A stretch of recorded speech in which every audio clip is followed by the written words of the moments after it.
Sejam bem-vindos à quinta aula do curso de Equações Diferenciais e Modelos Epidemiológicos. Eu sou Vitor Matos e a aula de hoje é sobre a mudança espontânea no comportamento humano e como isso se pode modelar. Os modelos que nós vimos até agora têm, de certeza, alguma coisa que não está bem. Como vimos no CIR, para uma doença como a Covid, muito provavelmente em algum instante deveríamos ter tido 30% da população infectada ao mesmo tempo. Ora, como referimos na altura, isso não se observou em nenhum país. Por exemplo, o Brasil requeria algo como 60 milhões de pessoas infectadas simultaneamente. Não tem qualquer sentido. Então, o que é que está a faltar nos nossos modelos? Há muitas respostas. Na aula de hoje vamos ver que simplesmente uma modulação da mudança de comportamento humano que nós assistimos claramente, em qualquer pandemia. Lembrem-se que Newton, no seu ano maravilhoso, estava a fugir de uma pandemia e foi para o campo, para não estar na cidade onde a doença se espalhava facilmente. Então, as pessoas naturalmente e desde sempre reagem a pandemias. Ultimamente, com a informação e a tecnologia que temos, podemos usar máscaras, usar álcool nas mãos, ter lavagem das mãos à entrada de um monte de estabelecimentos, etc. Então, é muito claro que as pessoas reagem à pandemia. Pode ser por ordem do governo, que obriga toda a gente a ficar em casa, ou pode ser por opção própria. E como é que nós vamos aqui, com os nossos modelos relativamente simples, este é um curso introdutório, vamos poder modelar esta alteração do comportamento. Vamos mudá-lo essencialmente mudando um beta. O beta está relacionado com o número de contactos que as pessoas têm e a probabilidade de transmitir a doença. E então nós vamos modelar mudando o beta. Nós sabemos por experiência, então, que em alguns momentos em que as pessoas se apercebem de que a pandemia está numa situação grave, as pessoas tomam medidas de afastamento, como pode ser ficar em casa, usar máscara, maior higiene, etc. Tudo aquilo que nós sabemos. Nesse caso, quando se tomam essas atitudes, o beta diminui, porque o número de contactos diminui, ou mesmo tendo os mesmos contactos, a probabilidade de transmissão diminui, como por exemplo, usando máscara e indo na mesma trabalhar. Tendo esses mesmos contactos com os colegas de trabalho, mas com a máscara reduz a probabilidade de transmissão. Sabemos também que depois de passar o período crítico, as pessoas relaxam e deixam de ter as mesmas medidas. Basta lembrar que ninguém andou de máscara um século por causa de termos tido a gripe espanhola há 100 anos atrás. Algum tempo depois as pessoas tiram e as pessoas reagem quando a coisa já parece melhor, esta doença já não parece ser tão grave, as pessoas relaxam e o que acontece? O beta sobe de novo. Então é isto que vamos tentar modular com um sistema que está inspirado na teoria dos jogos. A teoria dos jogos quer nos dar umas ideias de como podemos modular as opções das pessoas, as escolhas que elas podem fazer e como é que essas escolhas de uns e de outros interferem nos resultados finais e como é que eu, conhecendo, por exemplo, as escolhas dos outros, posso mudar eu as minhas escolhas para me adaptar melhor. A teoria evolucionária dos jogos usa equações diferenciais para modelar estas mudanças de escolhas que nós temos. Vamos usar em particular a inspiração da dinâmica de imitação, que é uma ideia que vem da teoria evolutiva dos jogos e que diz o seguinte, que as pessoas interagem umas com as outras e ao interagir podem adotar a estratégia do outro, perceber, este está a fazer melhor do que eu, então eu vou mudar. Fundamental para nós é uma ideia que vem da economia, que é o payoff, ou a recompensa, muito parecido com as funções de utilidade de economia, que é, vamos modelar com uma função o quão bom é para uma pessoa uma certa atitude. E então, estas medições de recompensa ou de payoff não dependem exatamente do valor. É muito mais importante as relações do que propriamente os valores. Por exemplo, eu posso dizer, esta recompensa, a minha função vale 2, com esta opção e vale 3 com esta. Isto é a mesma coisa que dizer, com a primeira a recompensa é 2.000 e com a segunda é 3.000. Pouco importa. Então, as escalas não interessam muito, nem se os valores, por exemplo, são positivos ou negativos. Nós, em particular, vamos usar até payoffs negativos, porque são mais fáceis de usar no nosso caso. E o que é que vamos ter no nosso modelo? Nós vamos usar um modelo CIR, que é um modelo simples, mas que vai ser ótimo para percebermos a importância da introdução desta nova variável. Por isso, quanto mais simples for o sistema inicial, mais claro fica a função daquilo que estamos a introduzir. Então, nós vamos aqui introduzir a dinâmica de imitação e vamos escolher o modelo CIR porque é simples, mais simples de ver nesse caso. E vamos ter 2 tipos de comportamento que as pessoas podem escolher. Aqui também uma dicotomia, que na realidade será um contínuo. Não é? Há pessoas que tomam um monte de iniciativas, lavar as mãos, lavar as compras, tirar os sapatos de entrada de casa, pôr máscara, usar viseira, etc. E outros poderão simplesmente usar máscara. Mas aqui vamos escolher, por simplicidade, só 2 tipos de comportamento. Um é um comportamento normal, como se não houvesse pandemia, e outro comportamento cuidadoso, que terá um certo número de precauções. O que é importante aqui? É que esse comportamento cuidadoso vale a pena e, portanto, o número de contactos seja menor graças a esse comportamento cuidadoso. Nós vamos atribuir uma recompensa para o comportamento normal, que vai ser menos M de comportamento normal, MN, vezes o I. Ou seja, quando o I é 0, a recompensa é 0. Quando o I aumenta, a recompensa diminui. Esta é a parte fundamental. Quando o I aumenta, a recompensa diminui. E vamos usar para o comportamento cuidadoso algo parecido, só que começa negativo já. Ou seja, começa em menos K e desce com menos MCI. O MC vai ser menor do que o MN. Porquê? Porque nós queremos que o comportamento seja como estas 2 retas que estão aqui. O comportamento normal, uma pessoa perde recompensa com o aumento dos infectados. Porquê? Porque há mais chance de ser infectado. E, por exemplo, se não houver ninguém infectado, se for 0, o comportamento normal dá uma recompensa 0, enquanto que o comportamento cuidadoso já nos dá uma recompensa negativa, que tem sentido. Se não houver pandemia, para que estar a lavar as compras à entrada de casa, deixar 3 dias na despensa sem ninguém tocar? São esforços muito grandes, ou comprar máscara, ou não sair para trabalhar. Para que esses esforços não infectados? Obviamente terá que ter uma penalização à pessoa por fazer esse tipo de ação. Então, o comportamento cuidadoso começa com uma recompensa já negativa, menos K. Aqui estas constantes são todas positivas. Menos K, mas decresce mais devagar do que a dos normais. De tal forma que existe um lugar que é para um número de infectados igual a K sobre M, em que finalmente o comportamento cuidadoso é mais vantajoso, porque apesar de todos os esforços que a pessoa faz e, portanto, aspectos negativos na sua vida, pessoas comprar máscaras, etc., perder tempo a lavar uma lata de sardinhas, etc., a ver se eu sou português, lata de sardinhas, e estava a dizer que isso tem que ter um aspecto negativo. Mas se houver um grande número de infectados, ou um número suficientemente grande de infectados, isso já vai ter vantagem a todo esse comportamento, porque vai evitar ou vai diminuir as chances de eu ser infectado. Então aí já passa a ser benéfico todo esse esforço. Para modelarmos, vamos tomar os suscetíveis do modelo CIR e dividi-los em 2, aqueles que têm comportamento normal e os que têm comportamento cuidadoso. X vai ser a fração desses suscetíveis que têm comportamento normal. 1 menos X vai ser a fração dos suscetíveis que têm comportamento cuidadoso.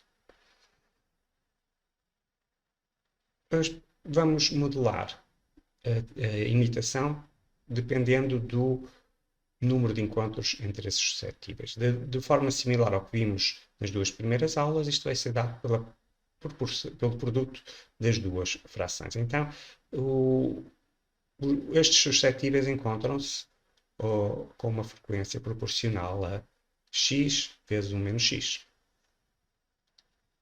Se alguém encontra outra pessoa que tem um comportamento diferente do seu e que dá uma recompensa maior, essa pessoa pode mudar. Ou seja, se houver muito poucos infectados, alguém que tem um comportamento muito cuidadoso ou encontrar alguém que tem um comportamento normal pode perceber: eu estou aqui a ter um esforço terrível para evitar ou para diminuir a probabilidade de ser contagiado e afinal nem é necessário. Então pode adotar um comportamento normal. Por outro lado, algum normal que está muito relaxado e vê alguém com um comportamento muito cuidadoso e percebe que essa pessoa está com menos chances de ser infectadas do que ele. Isto deve ser mais entendido até como numa sociedade de informação, com acesso a redes sociais, e estes encontros não precisam ser exatamente como os encontros para transmitir a doença, que as pessoas têm que estar juntas, efetivamente, num espaço. Aqui podemos comunicar por rede social, telefone, qualquer coisa, e perceber este fenómeno, que os outros estão a ter uma opção melhor que a nossa. Então, esta mudança desta fração, e aqui vou pôr x.e, este e vem de espontâneo, ou por própria vontade. As pessoas que mudam o seu comportamento vai ser proporcional a várias coisas. Primeiro tem uma constante de proporcionalidade, ρ. X vezes 1 menos x, como dissemos, é a taxa de encontros que se pode ter com pessoas que têm comportamento diferente do nosso. E depois também proporcional à diferença na recompensa. Se a diferença de recompensa for muito pequena, a taxa de pessoas que vai mudar é menor do que se a diferença da recompensa for muito grande. Reparem que aqui mudamos no sentido certo, quando a recompensa de comportamento normal for maior que a recompensa de comportamento cuidadoso, a fração de pessoas que têm comportamento normal vai crescer. E acontece o contrário quando é a recompensa dos cuidadosos que é maior. Este número é negativo e, portanto, a fração de pessoas que têm comportamento normal diminui. E, como nós vemos, sabendo nós que as recompensas são maiores para quem tem comportamento normal para I menor que K sobre M, então aí a fração X aumenta, e se I é maior que K sobre M, esta fração diminui. Este número terá que ser um número relativamente pequeno para ter interesse. Em particular, nós vamos ver daqui a pouco que tem interesse se for menor que 1, porque a fração de infectados nunca é maior que 1, e, portanto, se esta mudança de comportamento não ocorrer no nosso espaço de fase, não tem interesse nenhum. Aliás, o mais interessante é que isto seja um número pequeno, como, por exemplo, 1%. E 1% é muita gente. Por exemplo, no Brasil seria 2 milhões de pessoas infectadas ao mesmo tempo. E aí já ser um momento em que as pessoas percebem que já podem mudar de comportamento, ou algo nesta ordem de grandeza. Portanto, relativamente pequeno este número. Vamos ver como vamos poder modelar o nosso sistema. Temos duas alternativas. Uma é usar, como eu disse, que iríamos dividir os suscetíveis nos suscetíveis que têm comportamento normal, SN. Esta seria a fração de toda a população que é suscetível e ao mesmo tempo tem comportamento normal. E SC, que seria a fração de pessoas que são suscetíveis e ao mesmo tempo têm comportamento cuidadoso. Em alternativa, usamos só a fração de pessoas que têm comportamento, desculpem, somente as pessoas que são suscetíveis, e X, a fração dentro desses suscetíveis, aqueles que têm comportamento normal. Então, o X é dado por SN sobre SN mais SC. Os suscetíveis são a soma dos que têm comportamento normal com os que têm comportamento cuidadoso. Sn é igual a xs, etc. Nós vamos então modelar primeiro com Sn e Sc. Ora, a variação da fração de pessoas suscetíveis que têm comportamento normal vai ter duas componentes. Uma é porque essas pessoas são infectadas e elas vão ser infectadas exatamente como no modelo CIR. é a sua fração vezes a fração de infectados com um beta. Aqui o beta é distinto nas duas equações, portanto, os suscetíveis normais levam beta-N e os suscetíveis cuidadosos levam beta-C. O segundo termo tem a ver com a mudança que esta fração sofre por pessoas mudarem a sua escolha. Se em alguns momentos, quando o x é positivo, mais gente passa a estar com comportamento normal. Se o x é negativo, mais gente passa a ter o comportamento cuidadoso. Mas nós não vamos querer trabalhar com estas duas variáveis. Vamos querer, na realidade, trabalhar com S e X. Então, o que é que vamos começar por fazer? Primeiro, a soma dos suscetíveis normais com os suscetíveis cuidadosos dá a totalidade dos suscetíveis. A sua derivada é a derivada da soma, que é a soma das derivadas, e, portanto, somando as duas derivadas, obtemos este termo que aqui está. E, fazendo umas contas simples, conseguimos reescrevê-lo assim. E reescrevemos assim porque nós não vamos querer tratar SN e SC. Então, tudo que tem SN e SC vai ficar aqui quase apagado, porque nós não vamos querer, na realidade, seguir esta formulação. O que é que acontece aos infectados? Muito parecido com o modelo CIR, recebe todos os que vêm do compartimento dos suscetíveis, portanto, é este valor só trocando o sinal para positivo, e depois sairão do seu compartimento à taxa gama, tal qual no CIR. Então, aqui nada de novo. Falta-nos modelar o x, porque nós vamos querer usar SX. Ora, o x é a fração dos que têm comportamento normal a dividir pela fração daqueles que têm que são suscetíveis, ou seja, que têm qualquer um dos comportamentos. E, portanto, se nós derivarmos, usando a derivada da fração, obtemos esta expressão que pode ser reescrita como está aqui. Portanto, também nós, neste caso, vamos esquecer o SN e o SC e vamos nos focar só nestas expressões que têm apenas X e S. Convém aqui dar uma olhada nesta expressão. Como é que o X varia? Bem, varia de uma forma que tem dois termos. O segundo termo é algo que nós já tínhamos visto e é precisamente a variação da fração por causa das escolhas que as pessoas tomam. Era o que tínhamos no slide anterior, que tínhamos chamado aqui de x é ponto. Ou seja, as pessoas mudam de comportamento e isso faz mudar a fração. Mas tem aqui um segundo termo, que representa o quê? Representa a natural diminuição da fração x. Porquê é que eu digo que é diminuição? Nós sabemos que o beta cuidadoso é maior, desculpem, é menor que beta-N, ou seja, há menos contactos para quem é cuidadoso do que para quem não é, portanto este termo é negativo e a fração diminui. Isto vem simplesmente que, vamos supor que ninguém mudava de compartimento SN para SC espontaneamente, toda a gente ficava ou com o seu comportamento normal, com o seu comportamento cuidadoso, teimosamente, ainda assim iríamos ver o X aumentar porque o número de pessoas que têm comportamento normal iam ser mais infectados, iam ser passados para o comportamento I, então essa sua fração ia diminuir. Esse é o que este termo aqui representa. Obtemos então este sistema em S e X.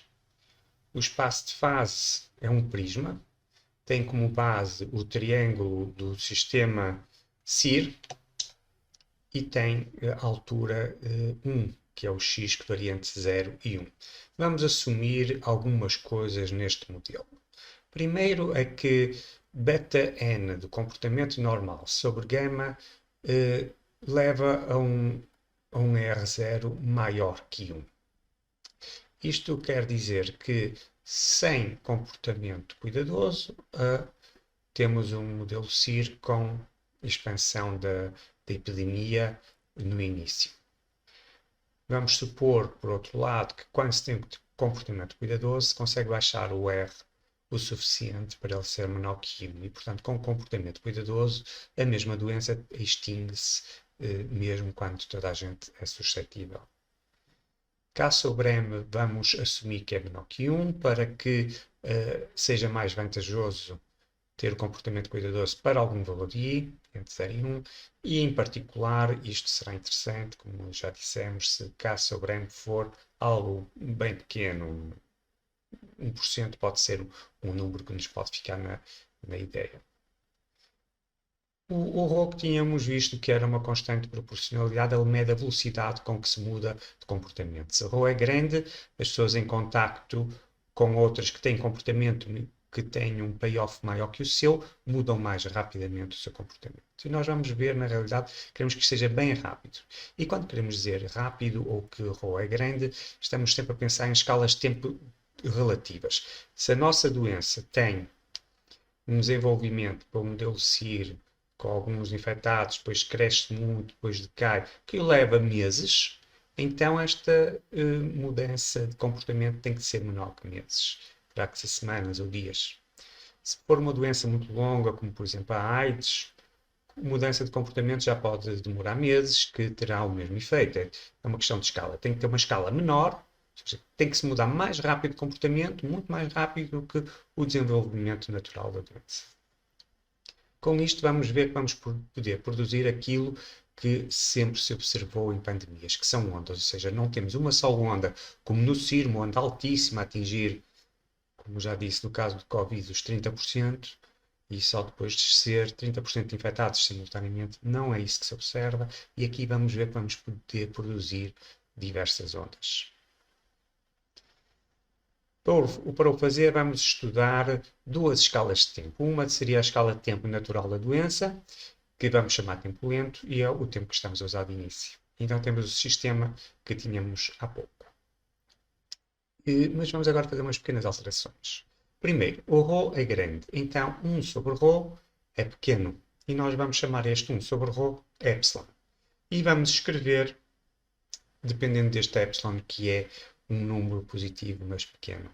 Ora, a única coisa que temos que fazer é multiplicar a última equação por epsilon e depois epsilon vezes ρ fica 1. Então aqui temos um 1 e não vamos ter fração nenhuma, vamos ter apenas dois epsilons, um aqui, outro ali. O ponto que temos aqui vai representar a derivada em relação a este tempo, como estávamos a fazer desde o início. O tempo t, a derivada é marcada com um ponto. E este vai ser chamado tempo lento. E tempo lento vamos ter, obviamente, um tempo rápido. Como é que vamos obter o tempo rápido? Vamos pegar no nosso sistema de tempo lento, que é o tempo, digamos, também podemos dizer normal, em que sempre tratamos os modelos, e vamos ver como obter aqui o tempo mais rápido. Vamos usar um tempo tau, que é t sobre epsilon. Como o epsilon é pequeno, o tau vai ter números maiores que o t. Vamos supor, por exemplo, que o t é dado em dias. Se o epsilon é pequeno, 1 sobre 24, então o tau, o número que o tau vai representar é o número de horas em vez do número de dias. Portanto, o tau anda muito mais rápido. Quando o t chega a 1, o tau já está em 24. Para distinguir estas duas derivadas, vamos usar uma linha, um apóstrofo, uma plica, para definir a derivada em tau. Pela regra da cadeia, sabemos que a derivada em t é igual à derivada de tau em ordem a t vezes a derivada em tau. Então, a derivada em t é 1 sobre epsilon vezes a derivada em tau. Ou, se quisermos dizer de outra forma, a derivada em tau, como estamos aqui a fazer com a plica, S' igual a epsilon S ponto. Portanto, a derivada em tau é igual a epsilon vezes a derivada em t. Agora, vamos substituir em todas as equações. Em vez de estarmos a usar t, vamos usar tau. Como é que podemos fazer isto? Bem, queremos introduzir aqui na primeira equação do S ponto, vamos querer introduzir a derivada em linha. Ora, mas a S' é igual a epsilon S ponto. Basta multiplicar a primeira equação por epsilon. A segunda, idem, basta multiplicar por epsilon. E a terceira, já nem precisamos fazer nada, porque esta derivada epsilon x ponto é precisamente x'. Então, o que nós obtemos é o sistema rápido, em que na primeira linha multiplicamos por epsilon, portanto o epsilon aparece aqui, mas foi absorvido por o S'. No I acontece o mesmo, está aqui a multiplicar por epsilon e ali também, e o epsilon foi absorvido pelo I ponto para se transformar em I', e aqui simplesmente substituímos o X ponto por X'. Algo muito importante é que para epsilon maior que zero, ou seja, para qualquer epsilon positivo, os dois sistemas têm exatamente as mesmas órbitas. A única coisa que estamos a fazer é mudar as etiquetas do tempo. Se a etiqueta 1 é ao fim de um dia, agora vai levar a etiqueta 24. Estamos a mudar apenas a parametrização. Ou seja, só estamos a percorrer as mesmas curvas com velocidades diferentes. Aqui, você pode ficar surpreendido. Então, qual é o interesse de estarmos a fazer estes dois tempos se as órbitas são exatamente as mesmas? Bem, as órbitas são as mesmas se epsilon for maior que zero. Contudo, se epsilon for zero, no limite, elas são totalmente diferentes. E o que nós vamos fazer é precisamente isto. Vamos estudar o limite, epsilon igual a zero, que é muito mais simples do que qualquer valor de epsilon, e depois vamos saber que para epsilons pequenos as nossas soluções dadas com epsilon igual a zero são boas aproximações para as soluções reais. Então vamos obter soluções para epsilon pequeno, ou melhor, aproximações para epsilons pequenos quando virmos as soluções com epsilon igual a zero. Como é que os sistemas ficam com epsilon igual a zero? Vamos então começar pelo sistema lento. O que é que acontece se eu colocar epsilon igual a zero? Bem, o epsilon aparece aqui duas vezes, estes dois termos vão desaparecer. Vai desaparecer o x ponto e vai desaparecer este primeiro termo que estava relacionado com as velocidades maiores de pessoas a passar do comportamento normal para infectado do que pessoas com comportamento cuidadoso para infectado. Então são esses dois termos que desaparecem e nós obtemos isto que aqui está. Reparem que esta última equação não é sequer uma equação diferencial. Não aparece derivada nenhuma, isto é apenas uma equação algébrica, então temos três soluções para isto ser zero. Ou x é zero, ou x é 1, ou temos aqui a outra que é quando o i é igual a k sobre m, que é precisamente a fronteira entre o comportamento cuidadoso valer a pena ou não. Bem, esta fronteira não é muito relevante, já vamos ver porquê. Vamos nos focar nas outras. Se temos x igual a zero, este nosso sistema fica exatamente o sistema CIR com um beta C. Reparem que o S igual a zero cancela todos os termos em beta N e aqui simplesmente desaparece um menos x. Então temos um modelo CIR com um beta C. Um beta C é um comportamento cuidadoso que leva um R0 menor que 1. Por outro lado, se x é 1, nós temos precisamente o modelo CIR com beta n que tem um R0 maior que 1. Então vamos ter dois casos. Ou x igual a 0 e temos um CIR com R0 menor que 1, ou temos x igual a 1 e com um CIR com R0 maior que 1. Vamos agora ver o que é que acontece com o sistema rápido. Nós vamos tornar epsilon igual a zero, portanto, a derivada de S vai ser zero, a derivada de I também vai ser zero, e o X toma apenas este termo. Então, o que nós observamos é que no limite do epsilon ser zero, ou seja, do ρ ir para infinito, da velocidade de mudança de comportamento ser muito, muito alta, no limite é instantânea, e portanto ela ocorre sem que o S e o I se mexam. Ela é tão rápida que o S e o I, neste caso limite, não se mexem. No caso real, eles vão se mexer pouquinho, portanto esta é uma boa aproximação. Não se mexem enquanto as pessoas mudam de comportamento. Tal é a rapidez com que elas mudam de comportamento.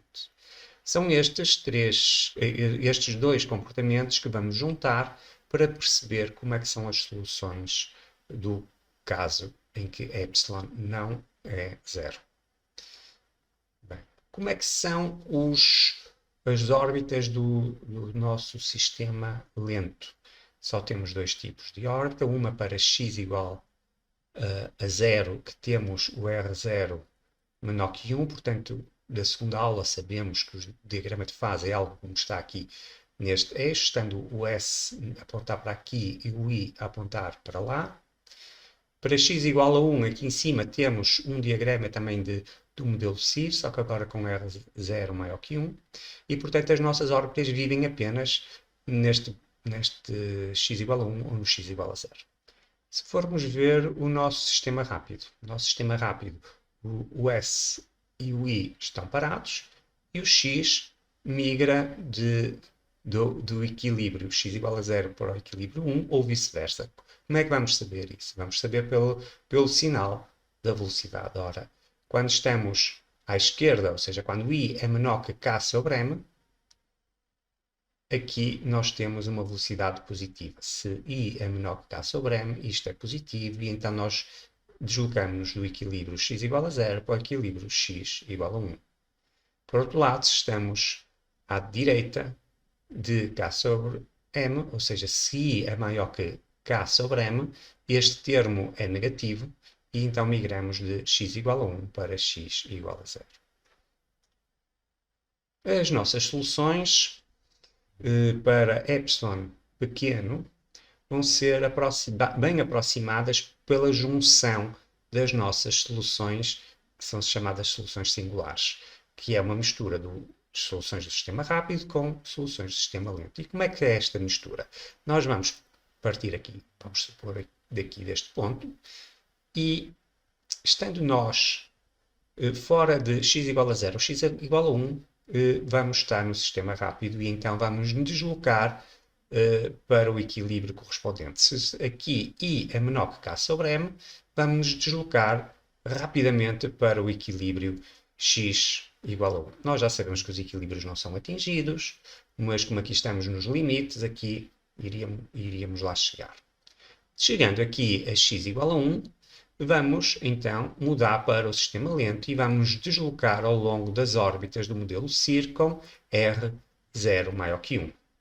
A certo momento, já estamos do lado, ou podemos estar, do lado em que as pessoas mudam o comportamento para cuidadoso. Então, aqui, algures, agora não é mais o comportamento normal que tem mais benefício, passa a ser o comportamento cuidadoso, e então nós migramos rapidamente, instantaneamente, quase de um ponto para o outro. Saltamos daqui e descemos, toda a gente muda o seu comportamento muito rápido.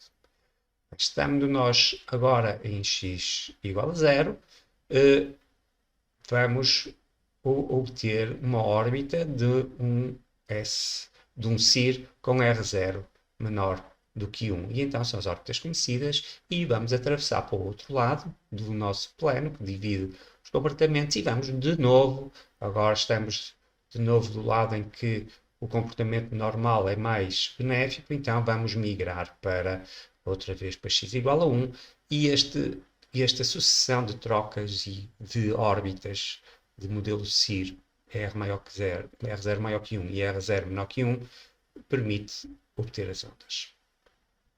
Temos aqui algumas coisas que não estão muito claras na figura, que é o seguinte: a solução não está completa. Onde é que ela vai terminar, por exemplo? Ela vai terminar no plano x igual a 0, x igual a 1, o que é que ocorre? E mais, quando é que nós deixamos o plano? Eu disse que estávamos aqui com uma órbita do modelo CIR com R0 maior que 1 e depois agora vamos mudar para outro plano. Onde é que isso ocorre? A resposta vai ser dada basicamente pela mesma função, que é o integral de entrada-saída. O que é que isto é? Vamos ver o seguinte: quando nós nos aproximamos da linha de x igual a 0, na realidade poderíamos estar a algo como, por exemplo, uma distância de 10 levantada a menos 3 do x igual a 1.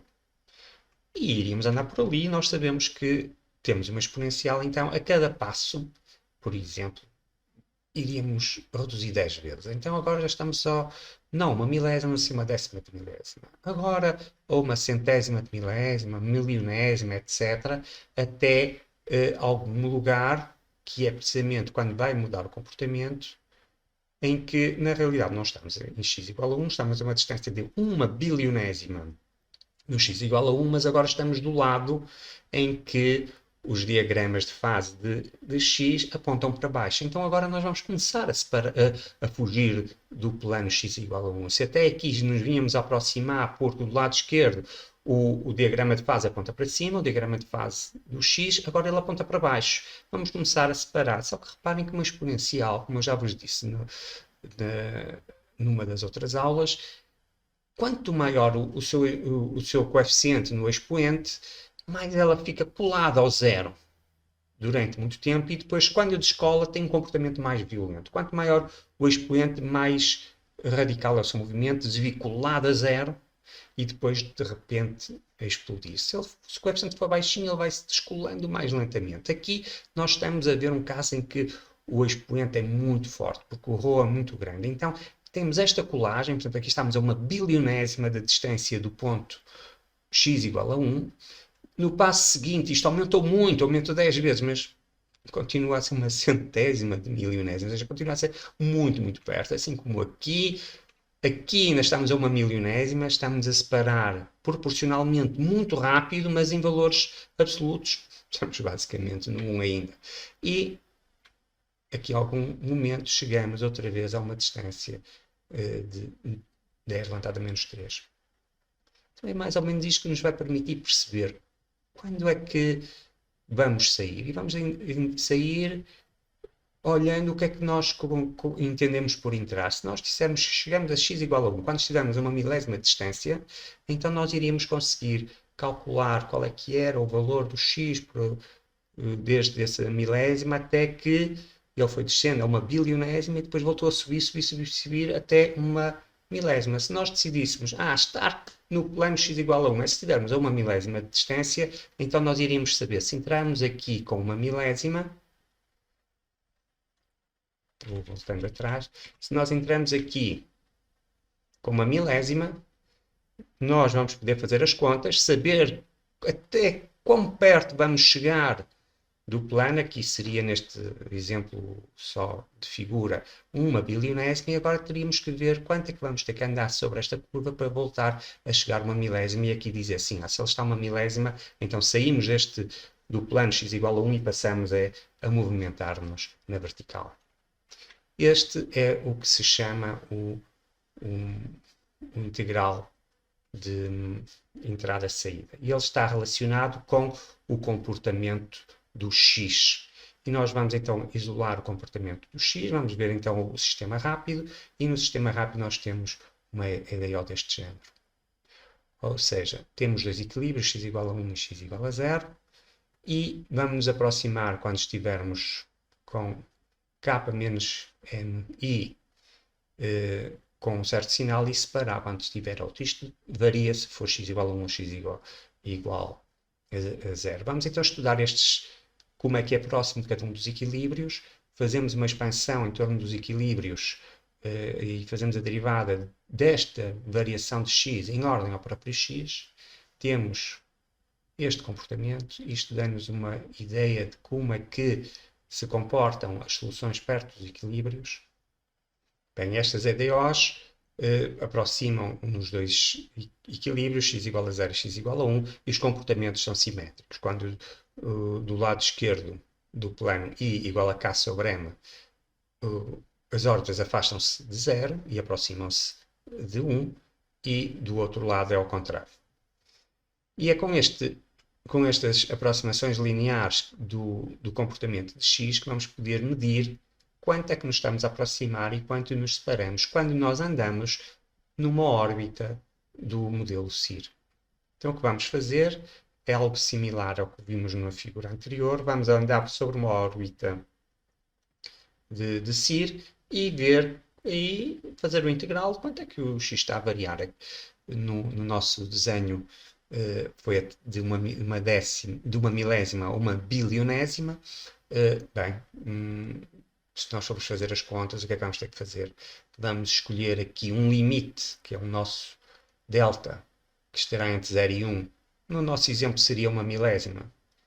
Nós, quando estivermos a uma milésima de distância, como dizemos que passamos a estar no comportamento do modelo CIR, Então, tomamos aqui um ponto S0 e 0, que é onde dizemos que entramos, que chegamos ao plano, uma milésima de distância.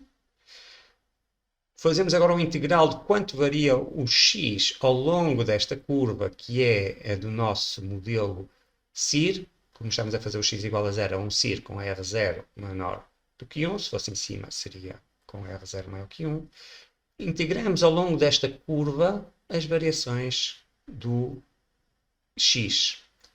O que é que importa? Nós sabemos que ao início nos vamos aproximar, portanto, o nosso integral vai ser negativo, vamos integrar uma função negativa. Quando passamos aqui o plano i igual a k sobre m, a função fica positiva e então o integral começa a crescer um pouco. Nós vamos dizer que vamos sair exatamente no momento em que o integral for zero, ou seja, que tudo o que nós nos aproximamos, agora recuperamos e voltamos ao mesmo valor. Ou seja, estávamos no nosso exemplo, 10 levantado a menos 3, desceu-se até 10 levantado a menos 9, e agora vamos começar a integrar do outro lado do plano e vamos aguardar até que seja outra vez uma milésima. E aí nós conseguimos ter uma ideia de onde se entra e onde se sai, já não é à sorte. Nós chegamos a este ponto, agora vamos supor que as boas aproximações são para uma milésima de distância para o plano x igual a 1, e então já sabemos que se for com uma milésima, onde é que devemos entrar e sair para fazer as nossas ondas. Com isto, então, nós podemos dar a resposta à primeira pergunta. Como sabemos onde entrar e onde sair, vai depender um pouquinho do delta que escolhermos, do que é que nós consideramos estar realmente próximo dos planos x0 e x1. E também nos vai permitir perceber bem algo que também daria para perceber de outra forma, que é onde é que vamos terminar. Nós nunca podemos terminar no plano x igual a 0. Porquê? Porque em x igual a 0, R0 é menor que 1. E então nós aproximamos-nos dos equilíbrios que estão em i igual a 0. Ora, nós sabemos que quando nos aproximamos, nunca chegamos ao equilíbrio. E então temos muito tempo que estamos a aproximar. E ainda isso dá tempo suficiente para o x ir crescendo e sair. Portanto, nós não conseguimos manter com o x igual a 0 perto de i igual a 0. Porquê? Porque aqui o x0 é repulsor. Então nós de certeza que vamos ter tempo suficiente para saltar para a curva de cima. Agora, em x igual a 1 nós podemos terminar. Porquê? Ou seja, com comportamento normal nós podemos terminar. Porquê? Porque se chegamos aqui nestas partes terminais da curva, o nosso modelo CIR não passa para o lado de cá do plano. Portanto, o x1 continua a ser um atrator.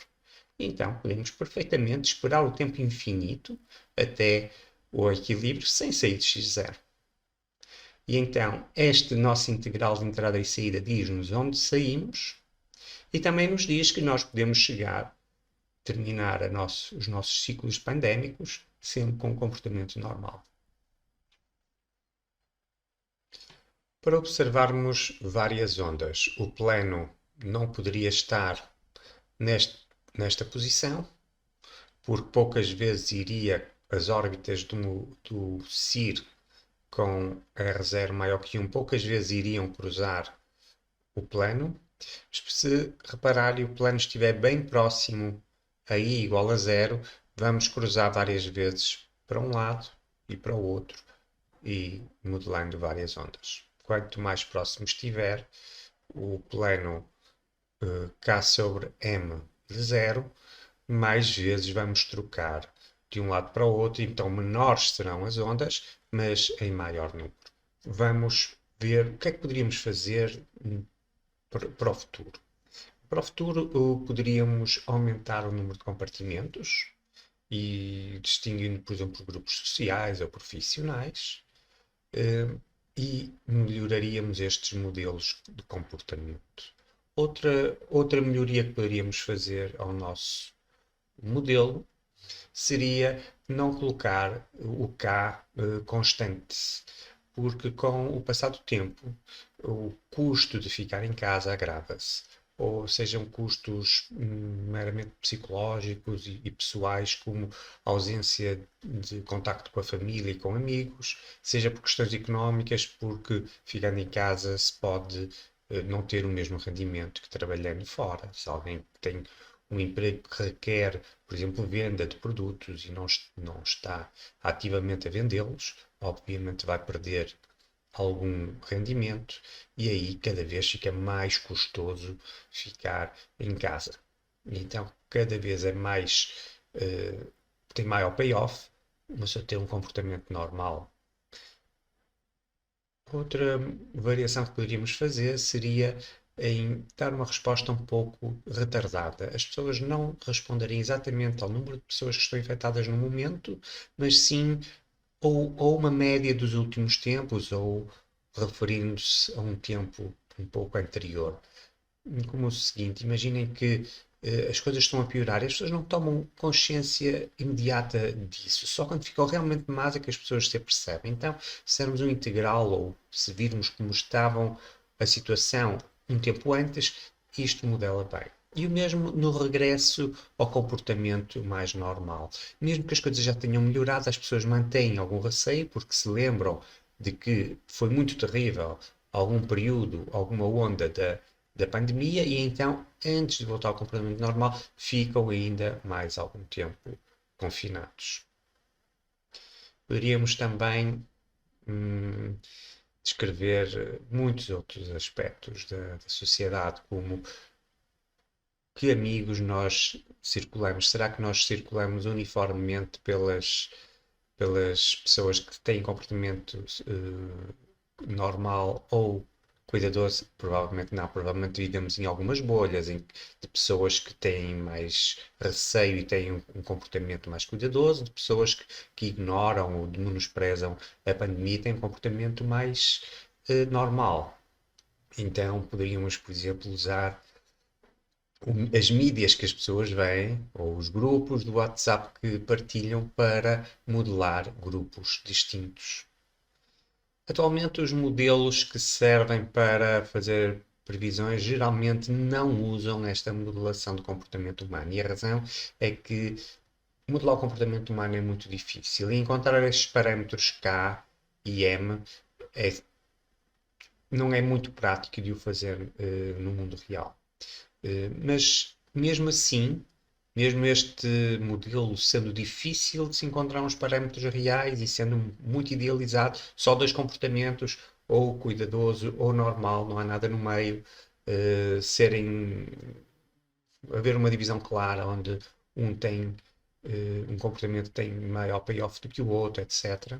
Muitas simplificações, mesmo assim ele nos permite ver já o fenómeno das ondas, ou seja, nós conseguimos ter uma visão de porque é que não temos uma só onda nas pandemias. Bem, com isto termino o curso, espero que tenham gostado e bom trabalho.